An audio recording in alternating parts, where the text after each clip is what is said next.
అసలు ఏదంటే అన్న నీతో ఒక సమస్య ఉంది అని అంటాడు.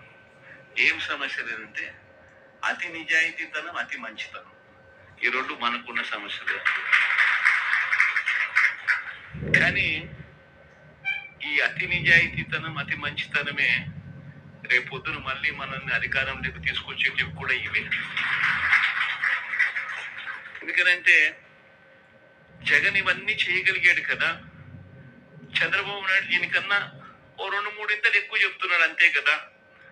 అందులో చంద్రబాబు నాయుడు మోడీతో కలిసి వస్తున్నాడు కదా, ఏమో చేయగలుగుతాడేమోలే అన్న ఒక చిన్న ఆశకు తాగు. బహుశా మన పాలనలో మనం ఇంత బటన్లు చక్కగా నొక్కాం కాబట్టి బహుశా ఆశ కూడా ప్రజలకు కలిగింది. బటన్ల మటుకు మర్చిపోకన్నా జగనన్న, పరిస్థితి ఏమిటి? బటన్లు మర్చిపోకు. ఇంకా బటన్ నొక్కడం నేర్చుకునేవన్నా నువ్వు. జగన్ కనీసం పలావ్ పెట్టేవాడు, బటన్ మటుకు నేర్చుకునేవన్నా. బిర్యానీ పెడతానన్నాడు. అది కానీ నీతి నిజాయితీ అన్నా నేను నిన్ను చూసి నేర్చుకోవాలన్నా. నీతి నిజాయితీ మంచిదన్నా. ప్రతి ఇంట్లో కూడా చర్చనీయాంశం. అవునన్నా, అవును, మంచిదే. నీతి నిజాయితీ నీ గురించే